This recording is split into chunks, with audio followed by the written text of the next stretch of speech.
sa pagkakakilala niyo, kasi matagal na namang umuugong yung pangalan ni Rina Garma, no? Miyembro yan ng ano eh. She was someone seen as very close to President Duterte. Ngayon, nung napanood niyo yung kanyang pagtestigo, yung kanyang testimonya, anong naging dating sa kanya sa inyo, nung kanyang pagtestigo? Ang nakita ko rito is similar dun sa nakita ko nung nag-turn si Las Cañas. From talagang cold-blooded na mercenary na talagang hindi bibigay. Nagkaroon siya ng spiritual epiphany. Talagang nag-iba. Even yung outward appearance niya, yung demeanor, lahat nag-iba. So, kinento yan. Ngayon, nakita ko yan kay Colonel Garma nung pag-turn na yon. Parang she's resigned to the fact na sige na, sabihin ko na yung totoo and hopefully this is my ticket out. No? Ang dun sa sinabi naman niya sa substance, alam nyo, yung sinabi niya, ando doon yan dun sa unang mga communications na sinubmit namin sa ICC. It was already detailed by Arturo Las Cañas. No?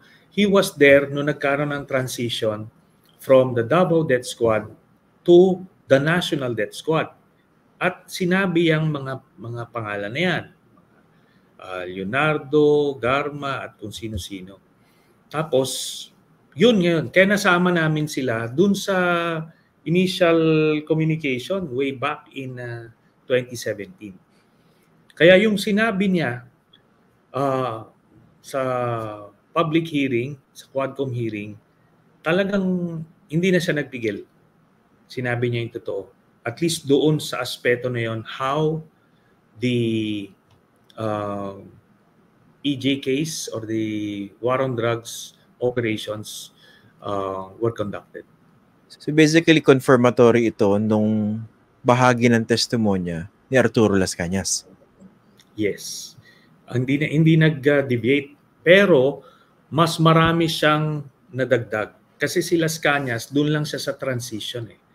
Nung paano tinurn over. Kasi mga mga non-commissioned officers o mga enlisted personnel itong sila Las Cañas, Sani Biniventura.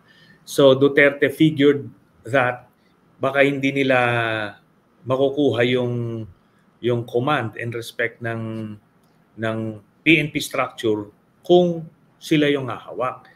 And besides, medyo may mga edad na sila. Kaya pinalitan itong mga officials, mga mid-ranking officers. Pero alam nila yung ins and outs ng system.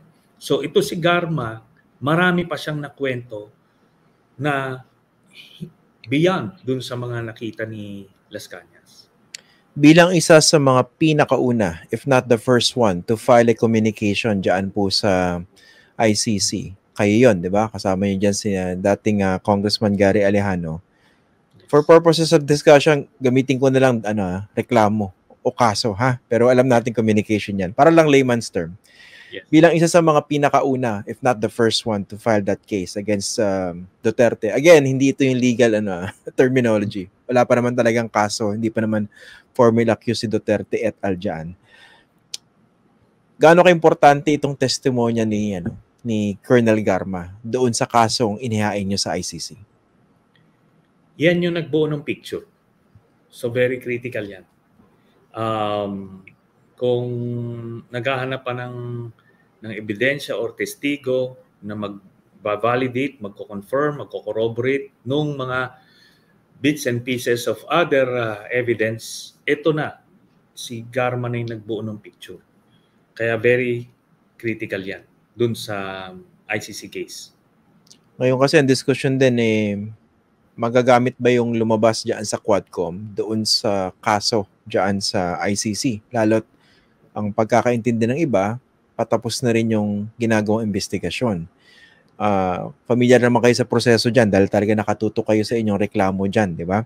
So, paano ba magagamit itong testimonya ni Garma at yung mga dati nang lumabas at saka lalabas pa dyan sa Quadcom doon sa kaso na inihahanda dyan po sa ICC? Ganito po. Lahat po ng lumalabas sa Quadcom in relation to the EJ case ay nagagamit ng ICC. Nakatutok po sila doon sa hearings, merong interpreter, tinatranscribe nila lahat, almost in real time, yung mga nangyayari. Tapos yan na ngayon ang would form part of the whole body of evidence once they present it do sa pre-trial chamber. Pag-apply ng application, pag-apply ng warrant of arrest. Hindi ba kailangan formally i-submit ng Quadcom or ng Philippine government yung kunwari affidavit ni Garma sa ICC? Hindi ba kailangan po yan? Hindi kailangan. Hindi ganoon kasi parang hindi sila the same as how the regular courts operate dito. Because of the extraordinary nature ng mga kinakasuhan at yung mga kaso sa ICC, kaya meron silang a different set of rules kung paano makakuha ng ebidensya. Then eventually, for as long as mapresenta nila ito sa korte, dun sa hearing, yun na yun. Yun ang valid. Kaya Pwede hindi yes. Pwede rin po maging witness sa ICC si Garma? Definitely, no? Ano yan? Magiging isa sa mga star witnesses yan. And I think she would be more than willing to be a witness for the ICC if it would mean a ticket out of the mess that she's in. Di ba? So yun lang naman yun. No-brainer sa kanya yan. Doon po ba sa communication nyo, isa rin po ba si Garma sa tinutumbok nyo na sana ma-prosecute, at least before she testified sa Quadcom, na ma-prosecute ng ICC? Yes. Ando doon siya sa initial na final namin na kaso sa ICC. Nandoon siya, nandoon si Leonardo, and among other personalities. Gaano ka-surprising po sa inyo yung, sa pagkakakalala ninyo dito kay Regina Garma, gaano ka-surprising yung kanyang pagbaliktad laban kina Duterte at saka Bongo? Talaga nakakagulat. Kaya nga, sabi ko, inihambing ko siya dun sa pagbaliktad ni Las Cañas kasi just a few months back, talagang napakatigas ni Sergeant Las Cañas. Talagang sumasagot yan, no? Then 2 months after, ando doon na, nagpadala na ng feelers na gusto niyang magsalita. Initially, I was skeptical kasi sabi ko, si Las Cañas, napakatigas niya. Pero so, vinet namin, nagpadala ako ng mga unang mga representatives kung then and binout siya, no, mga religious personalities na whom we respect. Kaya eventually, no ako na mismo kumausap, ganon, talagang gulat. Itong nakita ko kay Colonel Garma is the same thing. Grabe, kikilabutan ka. If you're following this case, alam mong isa ito sa mga siga dun sa buong structure ni Duterte. Yeah, pero do you get the sense na she's telling the whole truth o marami pa siyang hino-hold back? Ang nakita ko, nag-hold back siya dun sa kanya, dun sa side niya, yung personal involvement niya ng mga kaso. Doon sa EJ case, yung war on drugs, hindi na siya nagpigil. Tinuro niya na lahat. Sinabi niya na lahat.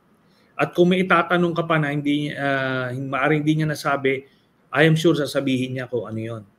Pero dun sa specific involvement niya dun sa mga individual cases, hindi niya sinabi because she wants to protect herself kasi I think at this time, baka hindi pa nakakapag-strike ng deal yan. Di ba? Sa DOJ.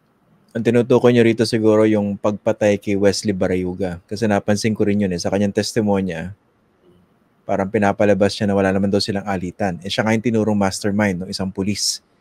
Diba? Si Santi Mendoza. which is also a breakthrough testimony. Dahil naglalanguish yung kaso na yan, di ba? Well, hindi na solve. Yun. At yung testimony naman ni Colonel Mendoza, instrumental naman yon doon kung bakit din ito bumigay. Kasi without the testimony of Colonel Mendoza, and even yung early on, yung kay Colonel Padilla, walang magpipin sa kanila eh. Walang pressure. Kaya they can just hold the line. Antayin nila na tipong mawala sa pwesto itong mga nakaupo, and eventually, hoping na makabalik sa pwesto yung mga dating amo nila, ulit, kumbaga, glory days are here again. Ganun yung mindset. Pero nakita nila, ito na eh.